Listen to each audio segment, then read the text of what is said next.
Hi everybody, I hope you are doing well. Today we will talk about how to fix or how to solve the problem of backup on ChatGPT. We click on settings. Here we click on apps, default apps, app settings. Then we will search about ChatGPT app.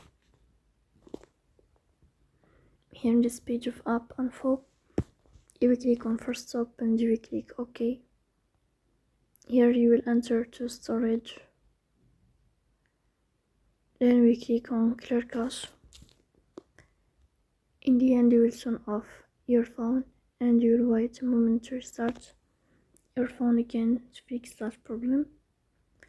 So please don't forget to support us by like and subscribe. See you next time and thank you.